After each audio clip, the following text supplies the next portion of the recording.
Good morning and welcome to another episode of the Mayor's Moment.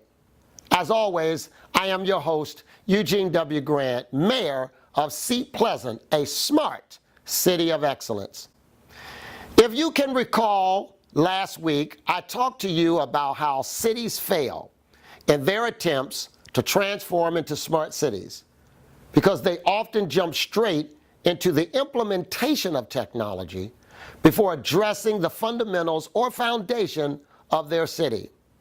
To realize success in transformation, we recommended a 4-step process that helped us greatly during our own transformation in turning ourselves into a smart city.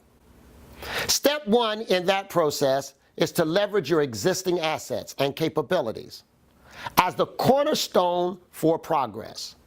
This involves understanding your city's strengths, weaknesses, opportunities, and threats, in addition to meeting with constituents, business owners, and government employees to determine key challenges and the desired outcomes. This is all part of understanding your city's unique identity. Let me give you some examples as it pertains to Seat Pleasant. We're a small community. We're home to just under 5,000 residents, and our city covers about 0.7 square miles. So our small size is often looked at as a negative. However, it is more of a blessing in disguise, as our small size allows us to be agile and implement changes and technology quickly. And the scale of implementation is much more manageable compared to larger cities. For example, a city the size of New York often struggles to implement anything across the entire city simply because of its large size. We're located in Maryland and share a border with the District of Columbia, our nation's capital. We are in proximity to 2 metro stops and have 2 major state highways that run on either side of the city. Because of that, we have approximately 100,000 cars that move through our city on a daily basis. Again, this is often looked on as a negative because of the potential traffic congestion and other concerns.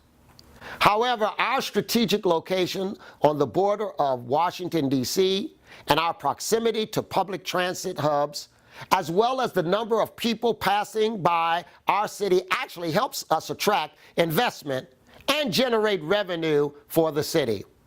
These 2 factors allow us to define Seat Pleasant's identity as a test bed of innovation. And thus, we're able to leverage that in order to attract investment. We're also able to leverage this identity to form public-private partnerships with key technology companies that result in a win-win scenario. Again, I want to remind you that every city is different. Every city will have its own unique assets, capabilities, and identity.